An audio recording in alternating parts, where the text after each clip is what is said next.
Yes, hello my students. I am happy to get back here. This is a highly engaging examination project that is of 3 sections. There are 3 sections of this examination project. Like I promised, I said I'll come here and do a video to explain this examination project. This is based on your request, where you said if it's possible I can do videos to explain this examination project. Now the first part of the research project here is section A. We have called it the problem identification and introduction.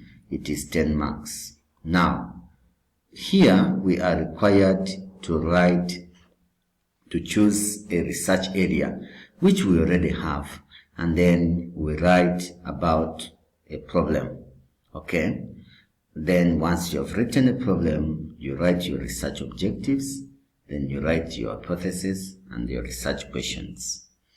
I have trained you on how to write research problems in your class, and I've also trained you on how to write research objectives, which must be SMART.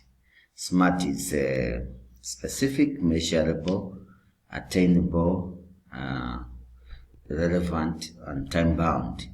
So I've trained you on this. And then you just write one paragraph at the end of that to answer the following questions. That paragraph you're writing is sort of a conclusion to your write-up. I need 1 page for this section. You will be trying to check whether you have answered these questions in that paragraph you're writing. What were you trying to find out in this research project? What is the purpose of your project? Choose this from the 3 objectives you have already written, and why is it an appropriate purpose? Or lastly, why should people be interested in this topic? And your results. Now the main aspect here is going to be about what you write, the structure of your write-up, the formats. The students are confused. What do we write in this aspect? Just make sure that you have a proper writing which has then an introduction. You give a preamble, sort of an introduction, state properly your research area, then you state your research problem, then you state your research objectives, hypothesis, and the questions, and then you write that conclusion that I have told you to write about. So you just structure your work in a manner that is well organized to have the introduction, the body, and the conclusion. And please don't forget to do what? To cite your work.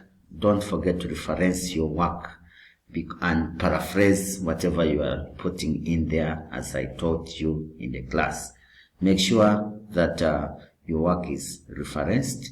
In-text citations are there using Mendeley, using APA referencing format of 7th edition, and you have a proper referencing list at the end of your work.